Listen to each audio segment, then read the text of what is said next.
I'm Mel Stewart, and this is the SwimSwam podcast. Joining me today, we have two towering figures in the sport of swimming, real generation movers.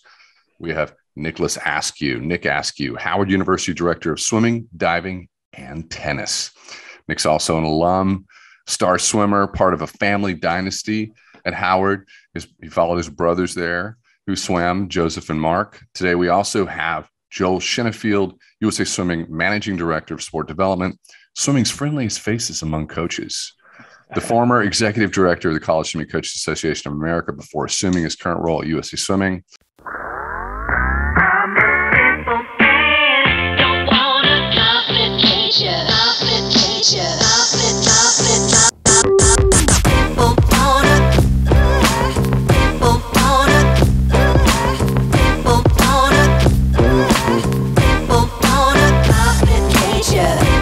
Guys, today I asked you here because of two reasons.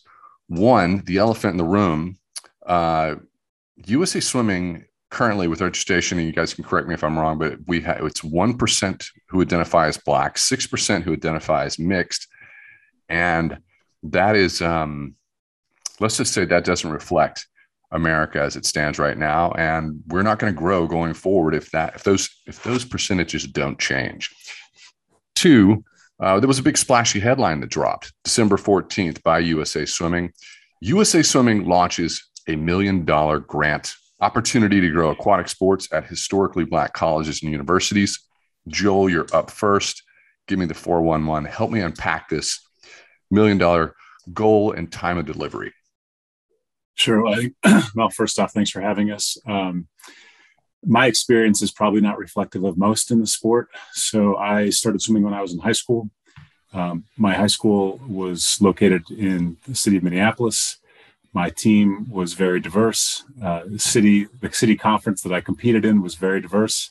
I loved swimming from the first moment that I started doing it. I had a fantastic high school coach, and that led me to join a club swimming team, which was coached by Jesse Thomas. And Jesse Thomas was an HBCU alum, swam back in the 70s and 80s, really the heyday. I would say the 70s were really the heyday of HBCU swimming in terms of overall number of conferences, the participating teams, the championship environment and atmosphere was really incredible. And so I just didn't know any better, to be perfectly honest. I just assumed the sport was more diverse than it was. Of course, when you start swimming club, you start realizing that that's probably not true. Versus seeing guys like Jody Baker and Kyle Hammis and people like that on the blocks in my city conference meets. But we've been trying to figure out how to provide more opportunities in the sport. It's why I got involved as a coach. It's why I got involved to lead the College Swimming Coaches Association to preserve those opportunities and hopefully create more. And the same thing is true at USA Swimming, is to create more opportunities. And where better to create opportunities that are HBCUs. They have facilities. They have a history in the sport. Many of them still have really strong physical education programs that can produce future coaches, future aquatics directors, et cetera. Already we see it right at Howard with Nick, his assistant coach, Dr. Miriam Lynch, who's also an alum of Howard, who's coached at NCAP and places like that. But just we know where coaches come from. I was just on the phone last week with Gia Wright. And Gia swam at North Carolina A&T. Unfortunately, she was among one of the last swimmers to compete there before the program was cut. But she coaches in Charlotte, a high school team of over 100 kids. She coaches club as well, and she's a teacher. But we know that the HBCU programs can produce future coaches and future aquatic specialists. And we know if kids see those people on the deck, they will gravitate towards them, and they will become a part of our swimming community, and they will have opportunities. So at the end of the day, the reason we're doing it is my experience is that if you create opportunities for people and you put people in charge who look like their community, you will draw more people to the sport and create more opportunities for those kids to enjoy it, love it, compete, and get better. Before I bring you in, Nick, I wanted to note something. I got this from USA Swimming, and it really just bottom lines what we have here. USA Swimming Foundation provides $600,000 in grants to programs that provide free or reduced cost lessons. The plan is to annually grow that number to communities and impact the sport as a whole through 2028 at the Olympics. This grant is the grant to the historically Black colleges and universities, $100,000 annually to support these programs for the next 10 years. Just, Joel, one more question. Is this aspirational, or is this a hard goal? Is this going to be met? No, this is a hard goal. So I'll just let me fix a little bit of what you just said. So we currently have our Learn to Swim grants, which is somewhere between $500,000 and $700,000 a year. We've committed to also create a community impact grant program, which reaches that same level by the time we reach 2028, and that is for competitive swimming. Those grants go to our clubs in order to create new programming in facilities that currently don't have programming. That money goes to female coaches, to programs that are led by diverse coaches. It also, part of that money was going to programs at HBCUs. We decided that we would expand that program, create a separate grant dollar specifically for HBCUs. So what we're doing, quite honestly, is figuring out how to impact communities as we're going through this, and we're adding more dollars as we go. We'll also announce a partnership with Diversity in Aquatics here shortly.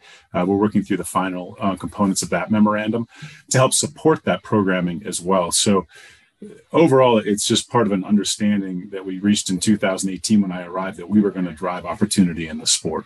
And we're putting our money behind that now, and putting the people behind it as well. So, Nick, sorry to bring you in so late, but let's just dive right in. It's before we dive in, I'd like to know a little bit about your history, and I have to ask this because tennis. I'm jealous because you're a two-sport athlete. But so what won your heart? What is the story behind swimming and tennis, and how swimming won out? It's actually a really simple story, to be quite honest with you. I grew up with the privilege of having a community center literally around the block from where I lived. And guess what it had? It had a baseball field, it had a track, a tennis courts, and a swimming pool. And literally that was my daycare. I had two really hardworking parents who left home early in the morning and came back late in the day. And that's where I was. They knew where to find me. And I gravitated towards swimming and tennis more because my father played tennis. And I gravitated towards swimming more because my older brother swam. Now, three brothers in a home in North Carolina where, you just kind of have free reign. My parents knew we had to stay busy. So they made sure that we were actually enrolled in team sports and team activities. And tennis and swimming became the two that, really were the ones that I stuck with, because again, I had the benefit of growing up just that close. My parents didn't have to worry where I was. They knew that I would be, right there at the tennis courts or at the swimming pool, during those times. A lot of athletes aren't, they're not two-sport athletes in college. They get specific. You were MVP for 3 years in swimming, MVP 1 year at Howard. It's in terms of your experience, just as an undergrad, just out of curiosity, because I'm a little bit jealous. Did you walk around? Were you just the king of campus? Was this, how respected were you? Because, swimming, and before Michael Phelps, swimming was like, we would grumble under our breath and say, it's a hobby. It's not a real sport because there's no ball. But you just give me some insight. Yeah, I definitely people would probably say I walked around thinking I was the king. But that's actually a Howard thing. Like, everyone that attends Howard is the top of their class in whatever they do. And I actually, that's part of my recruiting kind of spiel when I'm talking to recruits and parents, is that, everyone comes to Howard and is a part of this, part of the programs that they're in, as being former homecoming kings or captains of the football team, captain of the debate team, valedictorians. That when you get to Howard, that's the excellence that's actually here on campus. So we all walk around with our heads high and, our chest kind of poked out. And my wife actually, she probably will be mad at me for saying this, but, our freshman year, she was like, look at that guy. He's walking around like he owns the place, that type of thing. But no, I think it was such a great dynamic on campus because of that, because we all supported each other and we all knew that we're striving for greatness and whatever endeavor that we were doing. Let's bring it back to our topic. How does this grant impact Howard? Yeah, what does it mean? Can you get a little bit granular? Yeah, absolutely. This is something that I have literally been longing for, not just here, but at all the HBCUs, because HBCUs, we have a population that has been underrepresented and undersupported in this particular sport. And what better way, you look at the percentages and the drowning rates and how it disproportionately affects the Black community. So with that, at an HBCU, we have a concentrated population. What better place to try to reset that cycle, reset that wheel? So having that having this grant and it being specific to HBCUs is huge. We're the only Division I competitive program in NC2A. And that is, to me, and I'll tell everybody, that's sad. It really is, because it's not that we have the best facility or we have the best this or that. It's just that we have great leadership that believes in the sport, and not just from the competitive perspective, but what it does for the rest of the community. So we are looking forward to being able to utilize the grant to really ramp up our community service offerings for Learn to Swim, for WSI training, lifeguard training, all the things that are going to help, remove some of the barriers. And they are pretty, there's a good number of them. This grant will help remove a lot of those barriers, which has to really revolves around the financing of being able to do it. And then again, that's just going to grow, because we get to be an example to other HBCUs that either that have facilities or can utilize the grant at a different facility. And, hopefully we'll bring back, as Joel mentioned earlier, the 70s were the heyday, of HBCU swimming, bring back some of these programs that did compete back then, or even influence a program that never had a competitive team, to get into the competitive realm. Nitty gritty. This isn't going to affect Howard, but do grants like these motivate schools to keep the pools open? Is this enough? Because that's a fear among everybody in college swimming right now. Yeah, I mean, I'll jump in a little bit on that. I think one is, it's not just the grant, it's the support. So part of the grant is an annual significant grant to Norfolk State University to offset the cost of an adjunct professor to cover Dr. Sean Anderson's time, so he can spend time supporting the programs at other HBCUs and make sure they're successful. So it's not just the startup money to help get programs going. And as Nick said, these grants are designed to be for Learn to Swim, for community youth programming, to build up aquatics programming at the HBCU, so that down the road, it sets the stage for, there's a community involvement. There are people that come to the university who want to be involved in swimming for a varsity program. We have two really good models at different ends of this. One is Nick's program, right, where there's a competitive program. There's already this commitment to the community from the varsity athletes led by Nick and his assistants.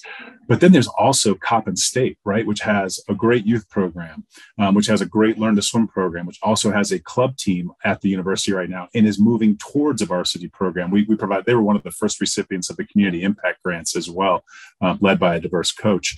But that's what we want to do. We want to create that sort of community desirable place to go. People know that it's a place where aquatics is happening and people can get involved in competitive swimming. They can learn to swim. And then when a student arrives on campus, there's a place for them to go from a club standpoint. And then hopefully down the road, ideally we get to more varsity programs so that Nick's team, can lead the way there. But the idea is full aquatic programming and then support from someone who's an expert in the space in Dr. Sean Anderson. Let me bring this back to Nick, and I'll say this. I want to preface it by saying this. So I've been an ambassador for the USA Swimming Foundation since going back to 2008, and was really following Cullen Jones around the country and Rowdy Gaines. But it's as I was educated by Cullen, the point of the foundation was because we're 1% Black, 6% mixed, and that we had to change those numbers. As a kid, when I swam, if there was a Black swimmer on deck, it was very rare, and unlike Joel's experience. So Nick, have you seen a change in terms of your recruiting prospects just over time? Have you had more options? Do you see the needle moving? I'm in a really interesting space. I can see the needle moving when I actually attend the Black History Meet, which is held annually in February, or the Black Heritage Meet, which is held annually, I believe, in May. But it's difficult for me to say the needle is moving in the seat that I'm in currently as a recruiter for a Division I program, because there are no other HBCUs. Whereas I feel like, okay, there's a lot there, and I'm confident there is, but it's also difficult because we're the only one. So if an athlete, if a swimmer or diver wants to compete at an HBCU in swimming and diving, we're the only option. So I can't really say that I know that the needle is moving there, but I know that the numbers, when you look at the amount of people who are in attendance to those two meets that I mentioned, that there's definitely some change that's being brought about, especially in the competitive space, and not just from the swimmers. One of the things that's also, and I think Joel alluded to this, is being able to have representation in all capacities, in all facilities.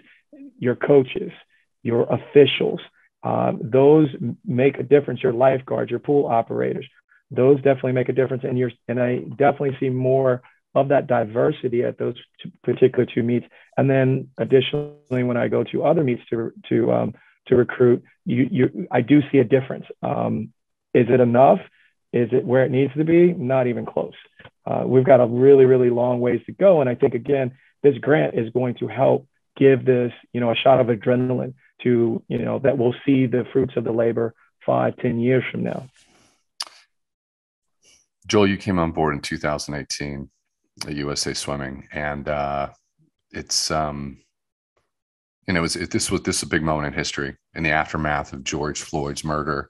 It seems like everybody was motivated. Everybody wanted to make a change. Everybody wanted to do something. And I talked to my friends, and they'd be like, "Okay, Mel," and my friends shrugged, and they were like, "Yeah." Excuse me, my friends who are Black and mixed race, they were like, "Okay, Mel, they were almost offended that I was suddenly motivated and passionate about making changes."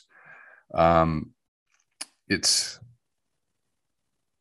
takes a long time, and that was their feedback to me. This is where we stand right now in 2000. This announcement was made in 21. This is going to go. We're starting in 2022. It feels like we're living in the future. How real is this in terms of making that generational impact? And is this something that can grow? I'd like to know. I would like to know your opinion on that. But I would also like to say, how does this compare to the images of Maritza Correa and Cullen Jones and our stars, in concert with that? It's like, what is the face of swimming going forward? First of all, there's a lot of questions in there. I'll start with, I'm a Minneapolis kid, right? My high school is a mile from where George Floyd was murdered. Madera Arredondo, the former chief of police of Minneapolis, was the resource officer at the school that I taught in North Minneapolis, where Jesse Thomas and I started an after-school program with Gene Freeman, former head coach at the University of Minnesota, to give kids in that neighborhood an opportunity. What's really cool is the V3 Foundation bought the pool from Olympic Trials and is putting a program into North Minneapolis. They're putting a 50-meter pool, a learn-to-swim program pool in North Minneapolis, which is going to be awesome and create more opportunities in the city of Minneapolis, because quite frankly, cities like Minneapolis have gone backwards. There were 7 high school programs when I was in high school, which were super diverse, gave a lot of opportunities for kids to swim. There were 2 50-meter pools in North Minneapolis that kids could swim in the summer, where I trained, and they're gone, right? And this is going to bring that back. Detroit was the epicenter for high school swimming. They had a great high school swimming program. It was actually where a lot of the HBCUs would go and recruit. And in fact, people like Hollis Patton, a close friend of mine who came out of the Detroit, public swimming, high school swimming program, and then became an aquatics manager, was an aquatics director, different places. That's where these guys came from, right? And that's where, and they're all over the country. Like Nick can talk about all the people in diversity in aquatics who have these Detroit roots and are now running pools. And unfortunately, they're 60, they're 70 years old. We got to rebuild that. So the future is dependent on programs like this and other programs to get, as Nick said earlier, lifeguards, aquatics directors, program managers, all these people, so that the face of swimming is diverse down the road. So we don't take more steps backwards. That's why this is a 10-year commitment. And this is the base level commitment, right? This is what we know we've got right now, but as the foundation expands its reach, talks to people more about competitive opportunities for everybody, not just learn to swim and gold medalists, which are awesome, right? They're awesome goals, but most of us, our experience in swimming is, hey, we had great teammates.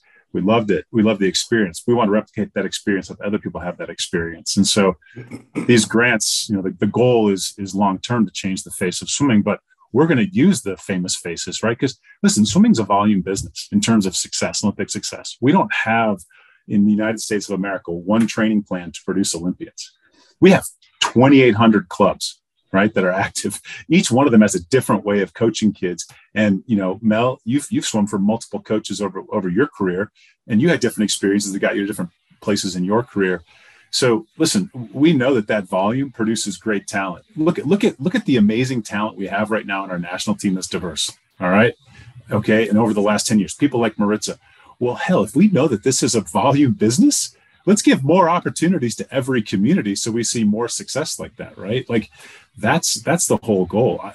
I would love to see an Olympic team in 2032 that is more reflective of the racial makeup of this country, not of the racial experience of this country. Like, what I don't want to have? I don't want swimming to look like what, quite honestly, Black America looks like right now, like in the experience. Like a really close friend of mine, Adam Hutchinson, who's the athletic director at Earlham College, was in a meeting where somebody suggested that we make, sport and Division III sports specifically look like, New Jersey, because he was coaching at that time in New Jersey. He's like, listen, white people have $80,000 in equity in their homes. Black people have $900, like average education. We don't want it to look like that. We want it to look like the racial makeup. And we want people to look like, we want this to look like opportunity. People can grow, that we improve society through these opportunities, not keep the status quo.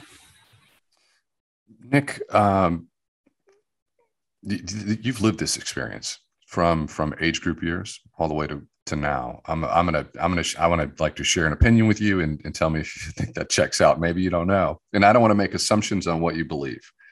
I think swimming skews politically conservative based on the analytics and data that I see at SwimSwam. It's I think a lot more people think that they're left leaning and progressive, but critical race theory is probably going to be what a lot of conservatives run on for the midterms. And it's and I would say that a lot of my peers are they don't understand it. They don't understand the context and why it matters. So under that umbrella, what has been your experience in terms of from age group to present day, and have you seen that change? Have you seen that change as we stand here right now, January 2022? I think that you can sense change. I think where I am and where most people are, and I can't speak for everyone, but it's not enough. There has to be so much more that has to be done, to make a difference. And the history is history, good, bad, ugly, and indifferent. And we cannot be afraid to know what the history is. And we cannot be afraid to teach with history, because by knowing what that history is, we have a better idea of how to chart our future, right? If we don't know that those were incredible and unhumane, acts and things that had happened, how do we not repeat that? So by knowing that and learning from that, and it's not a matter of saying, oh, you're responsible, you personally are responsible, and you need to apologize and you owe me. No, let's just make sure that we all know what happened. And it's important that every single person, knows what this history is, so that we can all move forward together, right? And it can't be because, growing up, we were taught from one perspective. And it wasn't until I got to Howard where I was able to get exposed to different perspectives and different experiences, and being able to read literature from other authors and historians that I never was taught in high school. I was never taught in middle school. I was taught from one perspective. So you gain that appreciation, and that helps me, at least I think, be more diverse in thought, and even more diverse within my community, and being able to understand the different cultures and the makeups, and how to respect each person. because I know more about, where their background and the history and the cultures that they come from. Joel has a very unique experience. Nick and I both grew up in North Carolina, I'm older than he is, but I don't think we're too far apart in age. And I went through the public school system, so my memory of the public school system was that the Civil War was an economic war, and it was whitewashed. And I never had a full unpacking of our history until I reached college. But I felt like I felt like I would have been it would have shaped me, and I would have been thinking more critically sooner if I had been taught. And I think that you can teach that to kids. It's, as it stands right now, and I would like to know if this is a question for Nick. I wonder if you're watching the success of Team USA on the Olympic podium, and you're seeing, we see Anthony Irvin, we see Simone Manuel, we see Cullen Jones. We have so many stars who are rising fast. It's like, wow, knowing that it's 1% Black, 6% mixed. It seems like there is so much talent coming from this part of the United States. It seems as though that motivation alone should be like, the roof is on fire. This is how we're going to be. This is how we're going to be successful going forward. Is that something that drifts through your head, Nick? I think so. When I look up there and I see, those examples that, Cullen and Maritza, everyone you mentioned, Simone, it makes me smile, but it also makes me kind of sad, because I look at, our history and what if it wasn't that way. Turn that all back around to, let's make the future better. Let's make sure that we put systems in place. Let's make sure that it can be improved and be the example of what we all know is our potential. So I guess all that to say, it's mixed emotions. It makes me happy, it makes me sad, it makes me motivated. Joel, this is from a leadership standpoint, from the top down. It's we can have $1 million grant. We can have endless programs. But if I'm a coach and I'm in my local community and I've got a team and I've got 300 swimmers, and this is something that I know that matters and is a priority going forward. What can you do outside of grant money and outside of what should be done? Because it's really, that's where change happens. What would you like that club coach in Iowa to be thinking? I'd love to just take a look at what zip codes you're serving, what zip codes where there are kids that aren't being served by an aquatics program, and figure out how you can expand your club into that space. That's to me the key, and that's why the community impact grants exist.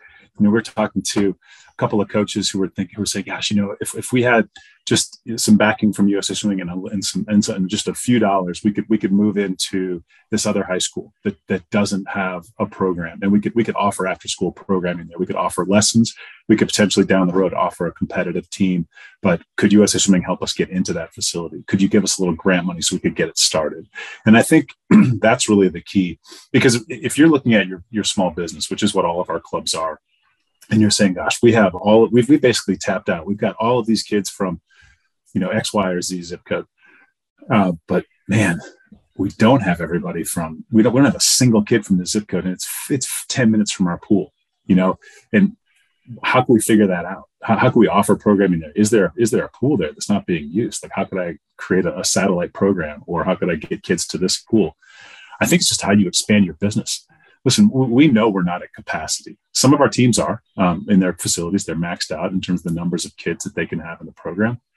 But there's no way that we're at capacity overall, given the number of facilities in this country, given the number of club teams we have, given the number of high school summer league programs, all of those things.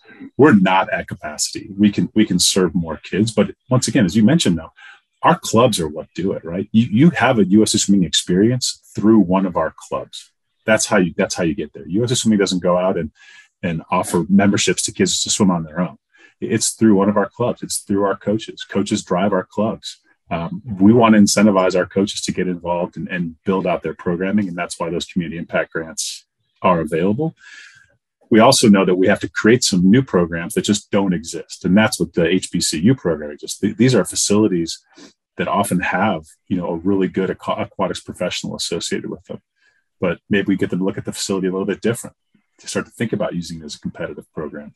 Maybe now, Sean connects that person with Nick, or connects them with Raheem at Coppin State and says, would you mind talking to them about how you built your program? Expert to expert can talk about their own communities.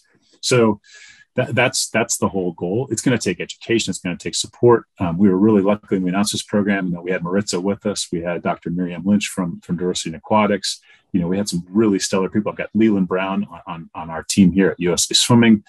Sean Anderson, just an incredible human being with a great competitive swimming experience.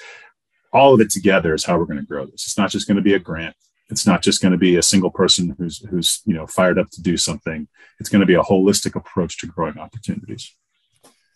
Nick, I'm coming at this topic because I saw this headline and I got excited. I'm like, this is important. This is something that we need to talk about, and we need to continue to be talking about as we move forward. But I'm coming at it from 60,000 feet. Is there something that you're like, Mel, you're missing this question? This is something that needs to be said. Is there something, because you're on the front lines? Is there something that you would like to say? Oh yeah, how much time you got? Well, I don't mean to put you. There's a terrible questions. It's a terrible question to ask, but I in a podcast format, it's it's one that I like to ask. Yeah, no, 100%. I think, this is a huge step. And I think the things that USA Swimming has been doing has been, making a difference for sure. What I often talk about is the accountability, right? It's not just about putting the money out there, and yes, money is important, because we always say, put your money where your mouth is. If you really want to support something, pour the money into it. But we also have the accountability of it, and making sure it's not just, okay, we gave this organization X amount of dollars, then what? What came of it? What are the numbers that we can really associate? How did this change the composition of how things are going? So I know that, there's a lot of thought, and there's amazing people that have been a part of the conversations of making this happen and are going to see it moving forward.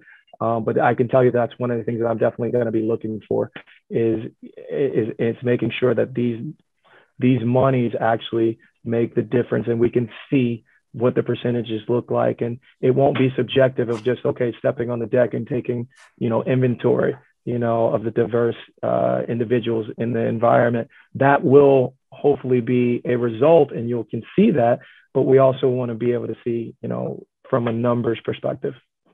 You're a data guy, Joel. You're going to dive into the data on this. I do appreciate that, because you can throw money at any situation, and sometimes it doesn't. You don't get out of those dollars what you were anticipating. So it'd be interesting to see how the trajectory changes over the next few years.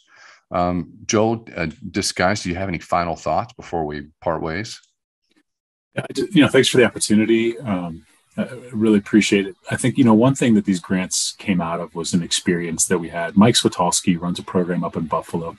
It's probably one of our most diverse teams. Take out our Chicago Park and Rec program, just from a club standpoint, one of our most diverse teams. Mike started with a $5,000 grant. That's how his program started. He went out and found more grant money to match it. But that's sort of the impetus is, Mike gave us sort of this blueprint. And we know that not everybody's going to be Mike and going to be like, that guy grinds, right? He's a full-time teacher. He's running the LSC. He's running his program. He's hammering it, right? Not everybody's going to have that kind of energy who can do that for the number of years that Mike's done it. But we do know that grant started him off, right? And he started with like 12 kids. And then he went out and found matching grants to that and started to expand his program. So we're not saying that the $5,000, $10,000, whatever it is that we give a club is going to be the be all end all to make this happen. But if we give to the right people who are like Mike and go out and find other resources and are really committed to their community and growing their program, that's going to be great. And let's not forget, this is not all about dollars. There are plenty of wealthy middle class communities that are not being served by aquatics programs because of redlining, because of closed facilities, all of those things, right? We want to reach into those communities. When I'm talking about looking at your zip codes, you're looking at every zip code to see where there's underserved populations.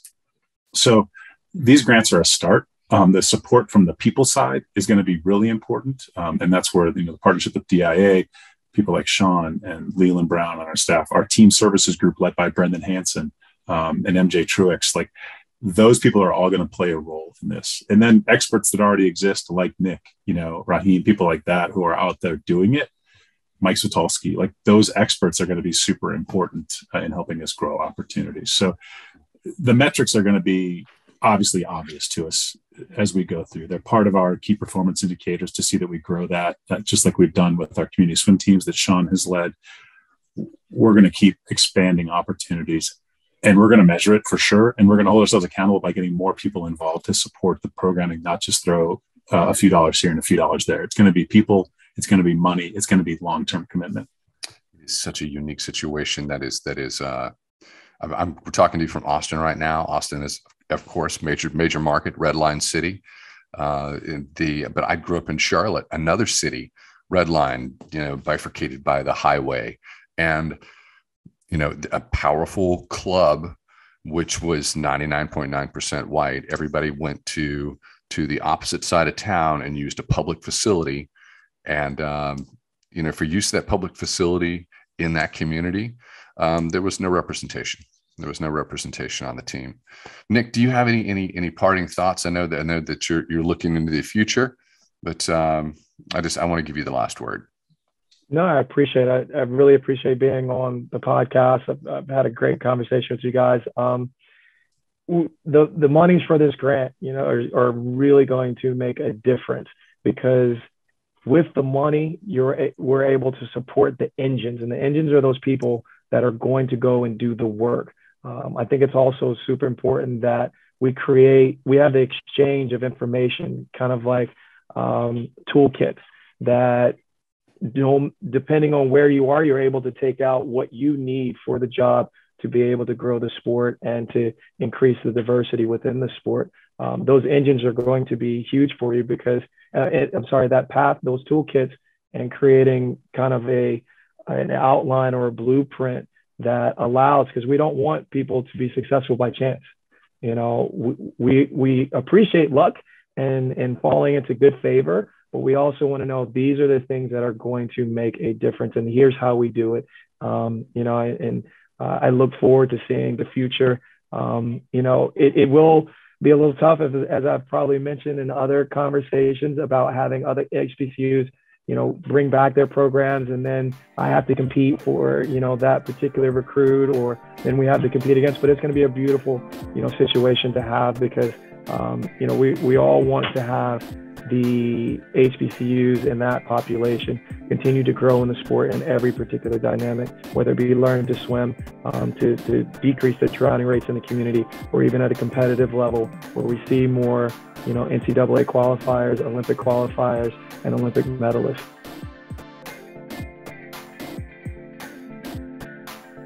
You've been listening to the SwimSwam podcast. Stay tuned for new episodes every week.